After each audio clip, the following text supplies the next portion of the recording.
Nyunsufu Sranang. Vandaag hebben wij een bericht van het ministerie Financiën en Planning. Nadere verduidelijking over de ontwerpbegroting 2026. Belastingdienst kampt met capaciteitsgebrek om optimaal gelden te innen.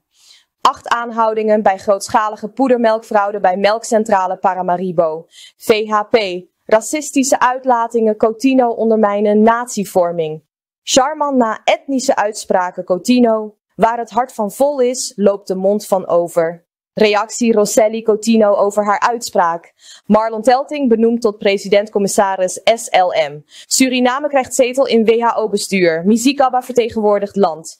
Minister Bouva ontvangt Canadese ambassadeur voor beleefdheidsbezoek. IMF-missie ondersteunt CBVS bij modernisering monetair beleid. Glenn Geerlings was op persoonlijke titel in Guyana, aldus minister Bouva. Santokki na urenlange discussie toegelaten tot DNA. Santokki bij toelating in DNA. Ik ben er voor alle Surinamers. Politieke zuivering onder kabinet Simons. 15 professionals in 2 maanden aan de kant geschoven. Dit is een bericht van het ministerie van Financiën en Planning. Naar aanleiding van recente berichtgeving over de ontwerpbegroting 2026 acht het ministerie van Financiën en Planning het noodzakelijk de juiste cijfers en context te verstrekken. De ontwerpbegroting voor 2026 ziet er in hoofdlijnen als volgt uit. Totale geraamde overheidsinkomsten, belastingen en niet-belastingen. 50.614.011.000 Surinaamse dollar. Totale geraamde ontvangsten uit reeds gesloten leningen en schenkingen. 4.207.076.000 Surinaamse dollar. Totaal van de inkomsten. 54.821.087.000 Surinaamse dollar. Totale geraamde uitgaven. 61.131.040.000 Surinaamse dollar. Het saldo van de ontvangsten en de uitgaven resulteert in een begrotingstekort van 6.309.953.000 Surinaamse dollar. Dit tekort komt overeen met 3,5% van het bruto binnenlands product, BBP, en is volledig in lijn met de officiële ontwerpbegroting zoals ingediend bij de Nationale Assemblée. De door sommige media genoemde berekening van een tekort van 10,5 miljard Surinaamse dollar is gebaseerd op een onvolledige interpretatie van de begrotingscijfers. Daarbij zijn de reeds overeengekomen leningen en schenkingen van 4,2 miljard Surinaamse dollar niet meegerekend. Conform algemene begrotingsregels behoren deze middelen echter tot de ontvangsten van de staat. Wanneer deze correct worden meegenomen, bedraagt het begrotingstekort, zoals in de ontwerpbegroting gepresenteerd, 6,3 miljard Surinaamse dollar, oftewel 3,5% van het BBP. Het ministerie van Financiën en Planning benadrukt dat er geen sprake is van misleiding of spelen met cijfers. De cijfers zijn transparant gepubliceerd en voor iedereen inzichtelijk in de officiële begrotingstukken. Namens ministerie van Financiën en Planning, Paramaribo, 3 oktober 2025. De Belastingdienst Suriname zit met een capaciteitsprobleem, waardoor de organisatie niet bij machte is om belastinggelden optimaal te innen. Er is niet voldoende deskundigheid om complexe vraagstukken te behandelen. Dit zegt de directeur Marita Lautan-Wijneman. De organisatie ondergaat momenteel een transformatieproces. De dienst wordt hervormd, gemoderniseerd, versterkt en aan de andere kant wordt gewerkt aan het upgraden van het fiscaal stelsel. Lautan-Wijneman beaamt dat er meer gelden geïnd zouden moeten worden op de Jules Sedney haven, maar ook bij de goudsector. De Belastingdienst is ook bezig met de voorbereiding van fiscale vraagstukken aangaande de olie- en gassector. Er wordt gewerkt aan een speciale unit om zich bezig te houden met de specifieke sector. Vanaf 2023 is de wet belasting toegevoegde waarde, BTW, ingegaan. BTW wordt geïnd, maar de afdracht aan de staat geschiedt niet altijd even goed. De controlemechanismen zijn nog niet goed in werking. Desondanks geeft Lautan-Wijneman aan dat BTW-projecties van 7 miljard Surinaamse dollar voor 2025 behaald gaan worden. Bij de melkcentrale Paramaribo, MCP, is een grootschalige fraudezaak aan het licht gekomen waarbij duizenden zakken poedermelk spoorloos zijn verdwenen. In totaal zijn 8 personen aangehouden voor verhoor, onder wie de onderdirecteur, het hoofd van de magazijnafdeling en 6 andere medewerkers. Volgens interne bronnen gaat het om bijna 4000 zakken poedermelk van elk 25 kilogram. Samen goed voor zo'n 100.000 kilogram melkpoeder. Medewerkers van het bedrijf geven aan dat voor het verplaatsen van zo'n grote hoeveelheid minimaal 1 zware vrachttruck nodig zou zijn geweest. Wat wijst op een goed georganiseerde operatie. De directie van MCP heeft het hoofd van de magazijnafdeling formeel beschuldigd van betrokkenheid bij de verdwijning. De betrokkenen ontkent echter elke schuld en zou bij aankomst op het politiebureau hebben volgehouden onschuldig te zijn. De politie onderzoekt momenteel hoe de grote partij poedermelk ongemerkt het terrein heeft kunnen verlaten en of meerdere personeelsleden bij de verdwijning betrokken zijn. Er wordt rekening gehouden met interne medeplichtigheid op verschillende niveaus binnen het staatsbedrijf. De zaak heeft binnen korte tijd voor grote opschudding gezorgd, gezien de cruciale rol van de melkcentrale Paramaribo in de nationale voedselvoorziening. De uitkomst van het onderzoek kan grote gevolgen hebben voor het vertrouwen in de interne controlemechanismen van het bedrijf. Voorafgaand aan de Raad van Ministersvergadering, RVM, zei minister Mike Noorsalim van Landbouw, Veeteelt en Visserij, LVV, dat er meer aan de hand is bij de melkcentrale Paramaribo NV-MCP dan alleen de diefstal van poedermelk. Het nieuwe RVC zit er inmiddels een weekje. En de opdracht was sowieso om binnen 1 week de zaken die zich daar spelen te onderzoeken en mij daarover een verslag te geven. Ik heb tot gisteravond nog even gesproken met de raad.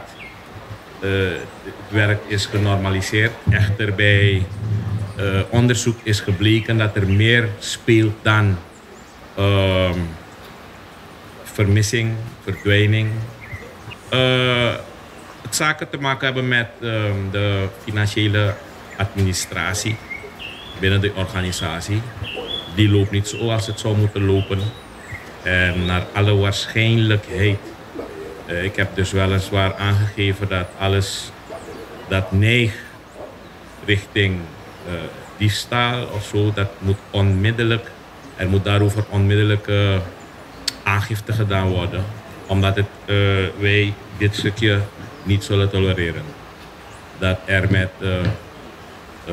staatsmiddelen, middelen van het volk, laten we zeggen, gestoeid.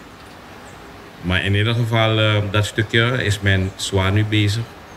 Omdat het blijkt dat er ook financiële middelen op een oneigenlijke wijze misbruikt is. Wat ik tot gisteravond heb begrepen, best wel een aantal miljoenen. Exacte bedrag moet op basis van onderzoek nog blijken. Laat me dat direct vermelden, dat is een zwaar onderzoek nu gaande. Dus ik denk later op de dag na dat wij uit de vergadering van de minister, de Raad van Ministers, dan zal ik wel de laatste updates krijgen. Wij hebben als taak om bestuurlijk te zorgen dat alles richtig verloopt, conform de comptabiliteitsregels, beleid maken, dat is onze rol. En we zullen onze rol wat dat betreft blijven vervullen. Ik moet zeggen dat ten aanzien van dus wat u noemt melkroof, dat er daarover nog niet alles gezegd is. Althans, de politie is toch daarmee bezig. Maar waarover ik praat is nu, kijk, we zijn bezig om alle parastatalen, vallende onder het ministerie van LVV, zoals we bezig zijn met een quickscan op de ministeries. Ook op het ministerie zijn we bezig ook een doorlichting te doen op alle parastatalen. En wat er nu plaatsvindt op melkcentrale, MCP, is dus sowieso die doorlichting. En waarschijnlijk is wat u daar zegt klopt helemaal. Als het al, wij hebben het gevoel dat het zich een hele tijd zich afspeelt. En daarom is doorlichting van eminent belang. Wij willen precies weten wat de status quo is van alle parastatale stichtingen. De vooruitstrevende hervormingspartij, VHP, heeft fel gereageerd op de racistische uitlatingen van NDP-lid Coutinho, die in een videofragment stelde dat Hindoestanen geen echte Surinamers zouden zijn. Volgens de VHP zijn dergelijke woorden niet alleen kwetsend, maar ook funest voor de Surinaamse eenheid en voor het streven naar natievorming. Kijk, het is gegaan zoals het is gegaan. Ik heb willen zinspelen op een eerdere uitspraak van de ex-president en dat heeft voor wat commotie gezorgd. Ik begrijp dat voor delen van de samenleving heel veel mensen dachten van wat gebeurt er plotseling met Coutinho? Dit is niet de Coutinho die we kennen en zo. Mensen hebben zich gepijnigd gevoeld, mensen hebben zich gekrenkt gevoeld door die uitspraak. En als mensen zich daardoor gepijnigd hebben gevoeld, zeg ik aan die mensen, bied ik mijn verontschuldiging aan. Ik zeg sorry voor het feit dat het mis is gelopen. Ik heb willen zinspelen daarop. Ik heb niet duidelijk aangegeven dat ik het heb gehaald uit dat ik heb willen aangeven wat de ex-president vroeger zei toen hem werd gevraagd hoeveel mensen, hoeveel Hindoestanen hij in zijn regering heeft voorgedragen. Dus dat deel dat precies verkeerd is gezegd, ongelukkig is geformuleerd, hebben ze gepakt en je weet, mensen gaan er hun eigen ding van maken. Verder in het gesprek, in hetzelfde interview heb ik aangegeven dat de NDP staat voor natievorming, dat we niet kijken naar één etnische groep, dat we niet kijken naar de Hindustan en de Creool en de Javaan en dat we eigenlijk alle Surinamers nodig hebben om dit mooie land op te bouwen. Ik zag gisteren een video langskomen van een parlementariër die aangaf van ja, in de vorige regering zaten er maar alleen maar Hindustanen en 1 Surinamer, mevrouw Saskia Walden. Weet je, ik vind dat zo'n pijnlijke uitspraak dat er op dit moment nog mensen met deze bekrompenheid rondlopen en die ook nog parlementariërs zijn die Hindustanen eigenlijk niet eens als Surinamers zien. Begrijpt u wel? Tegen de achtergrond van die heritage month die de president heeft aangekondigd, is het toch schandalig dat een eigen partijgenoot Hindustanen niet zien als Surinamers. Begrijp je wel, deze kant moeten we niet opgaan, maar ik begrijp het ook wel. Waar het hart van vol is, loopt de mond van over.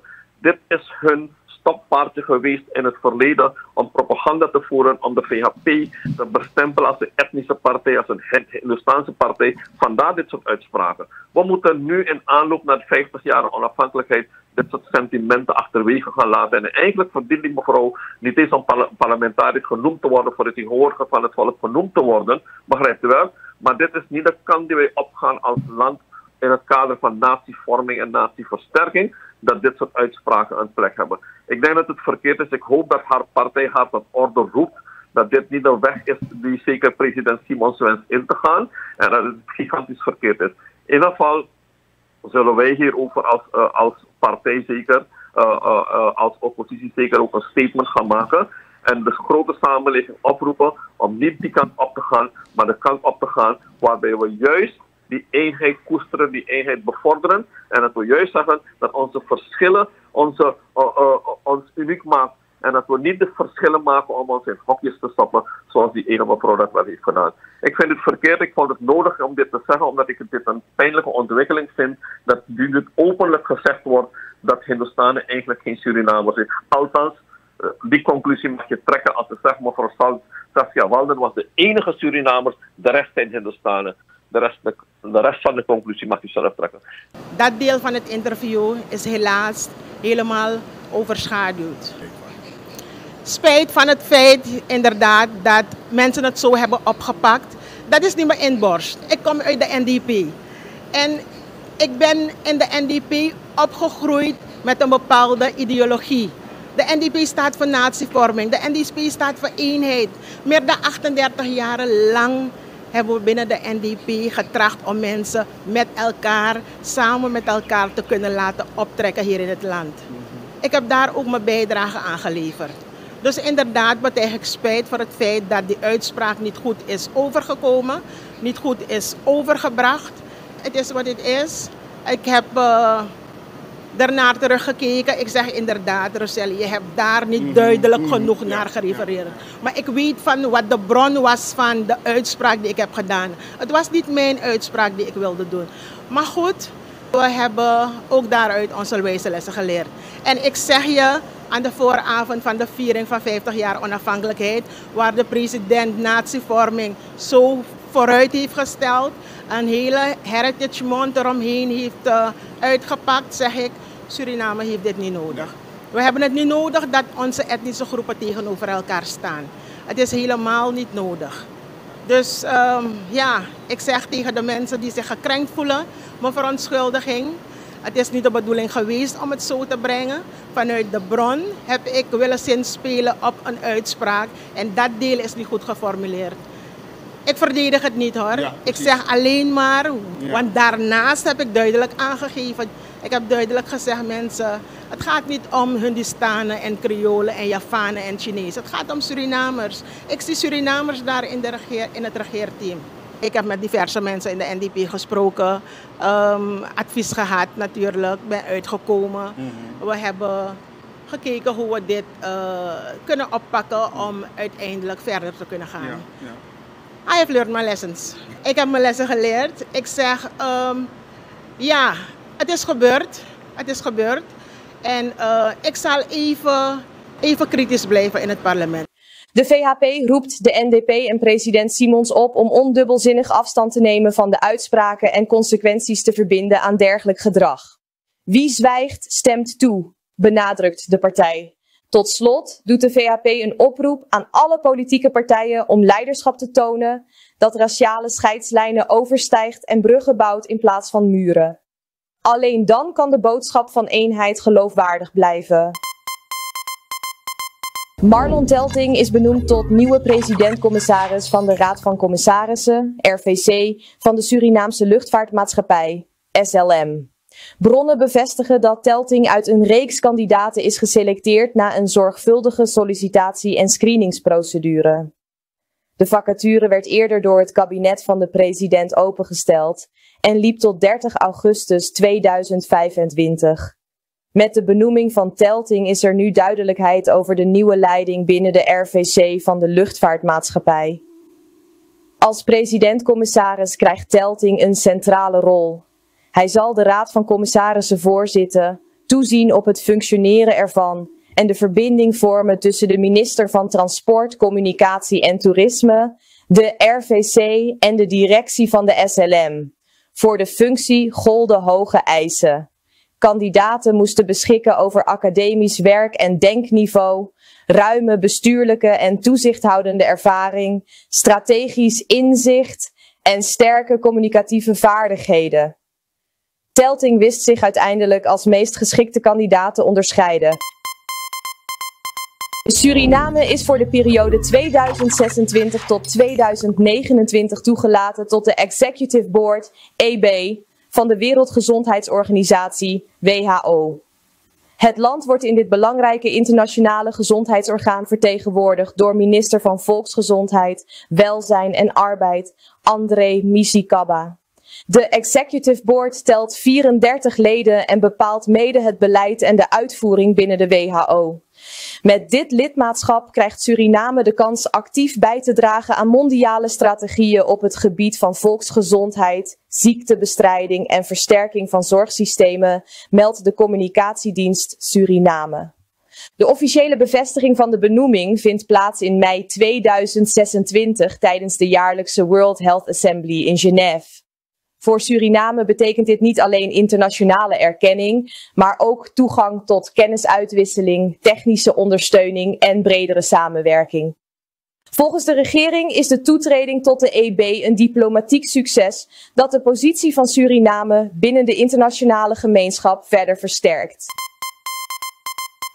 Minister van Buitenlandse Zaken Melvin Bouva ontving op woensdag 1 oktober 2025 de niet-residerende ambassadeur van Canada, Sébastien Sigouin, voor een beleefdheidsbezoek. Tijdens het gesprek werd stilgestaan bij de samenwerking tussen beide landen op verschillende gebieden, waaronder volksgezondheid, capaciteitsopbouw en gendergelijkheid. Ook de aanwezigheid van Canadese bedrijven in Suriname werd besproken. Minister Bouva benadrukte het belang van een blijvende dialoog over thema's als democratie, migratie en veiligheid, om bij te dragen aan vrede en stabiliteit in de regio. Daarnaast wees hij op nog lopende vraagstukken, waaronder de totstandkoming van een politiek consultatiemechanisme tussen beide ministeries van Buitenlandse Zaken en een luchtvaartovereenkomst die een verbinding tussen Suriname, Guyana en Canada mogelijk moet maken. Verder spraken de partijen af om, mede gezien de ontwikkelingen in de olie- en gassector, te werken aan een grotere betrokkenheid van Canadese bedrijven in Suriname. Suriname en Canada onderhouden sinds 2 november 1976 diplomatieke betrekkingen. Gouverneur van Centrale Bank van Suriname, CBVS Maurice Roemer en directie in overleg met de IMF-missie.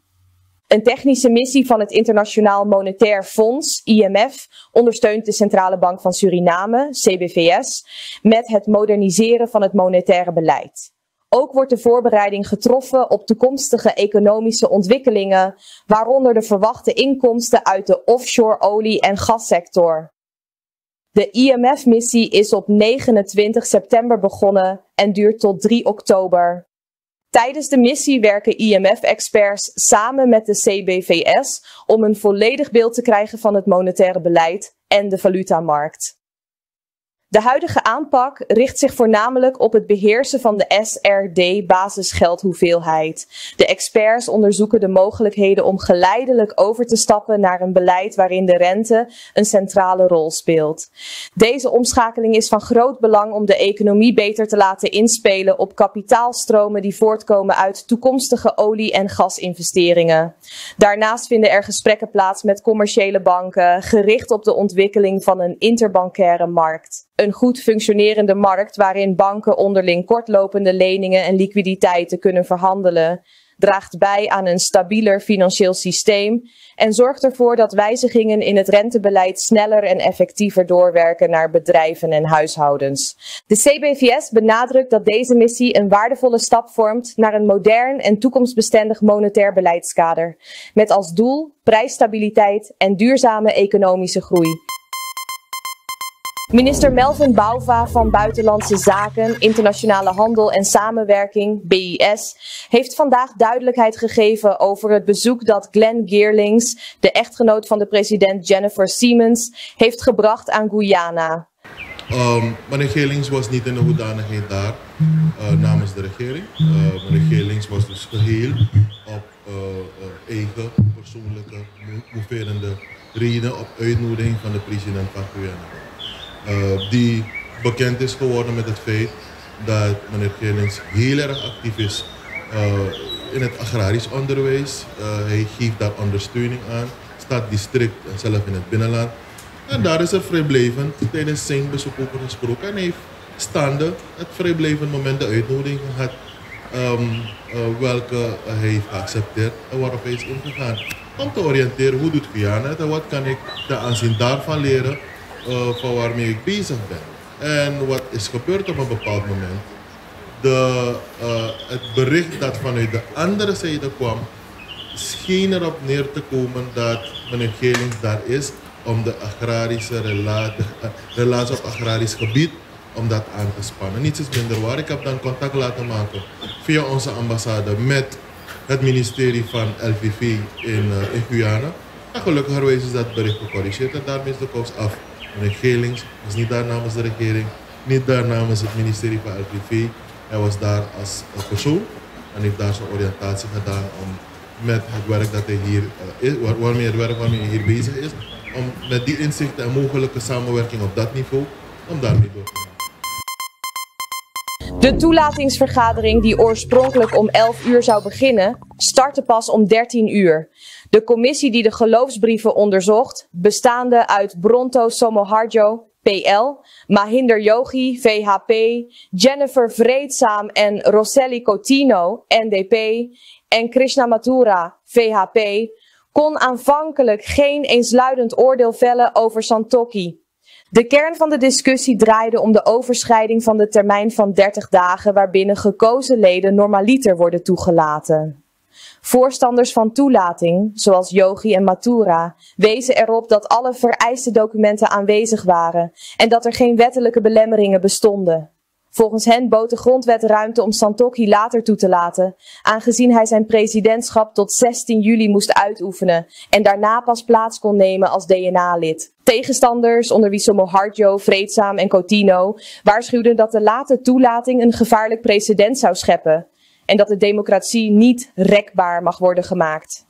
Vreedzaam stelde dat plichtsbesef en integriteit voorop moeten staan. Geen enkel lid kan een loopje nemen met de democratie. Zij had er moeite mee dat Santokhi eerst met vakantie is gegaan en dan pas toegelaten wilde worden tot het college. NDP-fractieleider Rabin Parmesar voerde aan dat in eerdere gevallen, zoals bij ex-president Ronald Venetiaan, een snelle toelating wel plaatsvond. Hij vond dat Santokhi onnodig lang had gewacht en dat dit vragen oproept over de omgang met wettelijke termijnen. De coalitiepartners ABOP, NPS, BEP en A20 stelden dat Santokhi moet worden toegelaten omdat aan de wettelijke vereisten zijn voldaan. Na de uiteenlopende standpunten concludeerde commissievoorzitter Somo Hardjo dat de termijn voor DNA als instituut geldt, maar niet fataal is voor een individueel lid. Hij vroeg na de inzichten van het parlement gehoord te hebben om Santokhi en Dorson toe te laten, maar tevens de regels rond termijnen in de toekomst expliciet te verankeren om onduidelijkheid te voorkomen. Met dankbaarheid en nederigheid neem ik vandaag plaats in het Huis van de Democratie, het Huis van het Volk van Suriname en ook namens het volk van Suriname. Met deze woorden opende het nieuwbakken VHP-fractielid Chandrika Persat Santokhi zijn dankwoord na zijn toelating tot de Nationale Assemblée, DNA.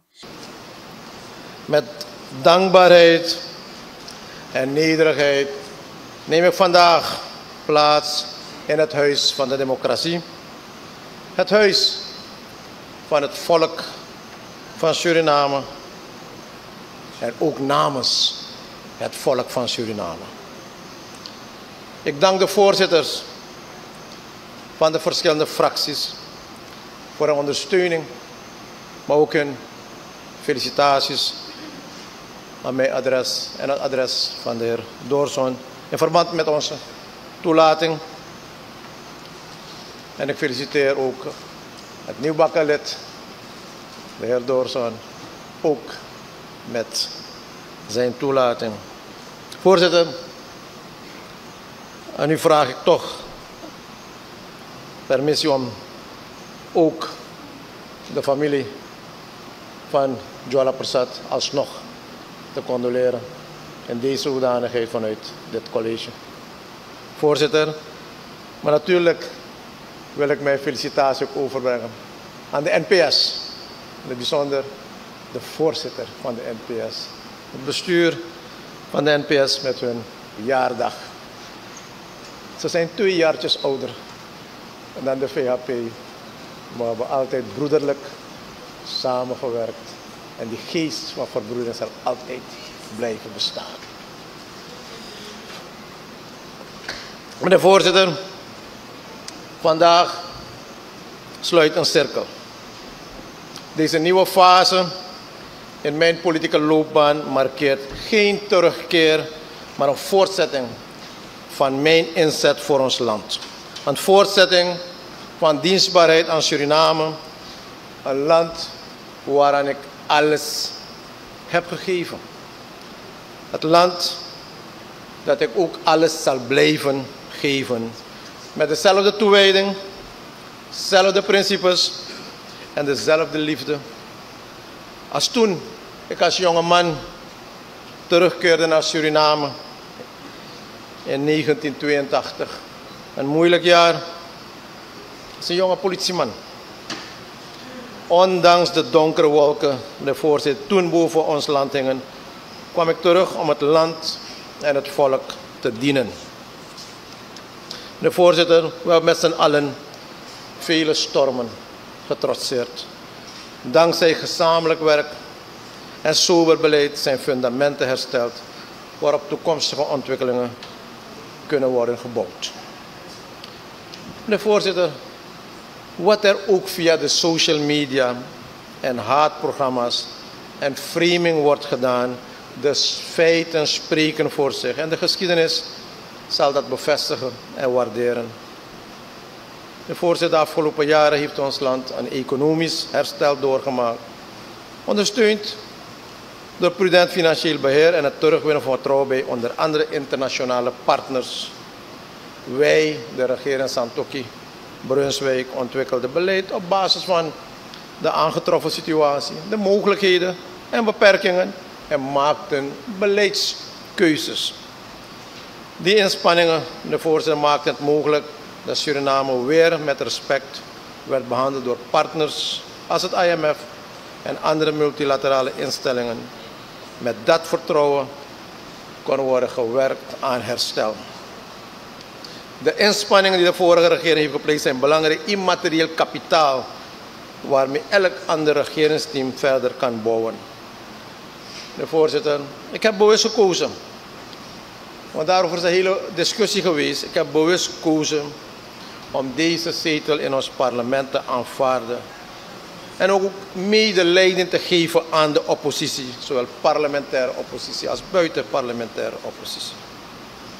Deze keuze komt uit verantwoordelijkheid, maar ook uit ervaring, zoals enkele leden en ook de vicepresident dat gezegd heeft. Bovenal komt zij voort uit de stem van het volk, meneer de voorzitter. Ja, meer dan 45.000 persoonlijke stemmen. Daarmee ben ik gekozen als volksvertegenwoordiger. En dat mandaat neem ik serieus. Die kiezers laat ik niet in de steek en nog minder de sympathisanten. Hun vertrouwen blijft mijn kompas. Het is mijn plicht en ik ben er voor alle Surinamers op het totale grondgebied van Suriname. Na ruim 5 uur van debat en schorsingen is ex-president en VHP-voorzitter Chan Santokki toegelaten als lid van de Nationale Assemblée, DNA. Ook Leroy Dawson, NDP, is beëdigd en toegelaten, waarmee het college van 51 leden nu compleet is. Nog geen 2 maanden na de start van het kabinet Siemens stelt Suriname al een schrikbarende lijst van 15 ontheven professionals. Directeuren, topambtenaren en leidinggevenden bij vitale instellingen zijn abrupt uit hun functie gezet. Officiële verklaringen spreken vaag over herstructurering of vernieuwing, maar het patroon is moeilijk te negeren. Deskundigheid maakt plaats voor politieke loyaliteit. Deze lange lijst van ontheffingen baart niet alleen zorgen. Het wijst op een regelrechte politieke zuivering. 1. Yetendra Yitan, directeur PCS. 2. Shaista Abdul, directeur MMC. 3. Previn Ramadin, directeur e-government. 4. Sharda Girwar, douanechef.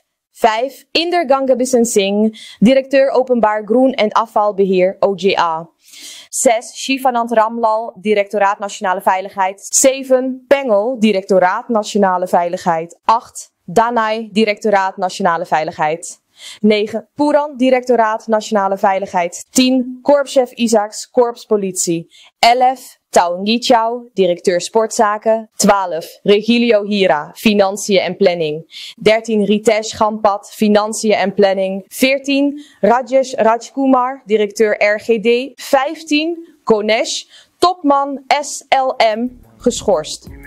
De functies bestrijken alle cruciale domeinen: veiligheid, financiën, gezondheidszorg, sport, ICT en staatsbedrijven. Het signaal is duidelijk. Niemand met een vermeend verkeerde politieke kleur lijkt nog veilig.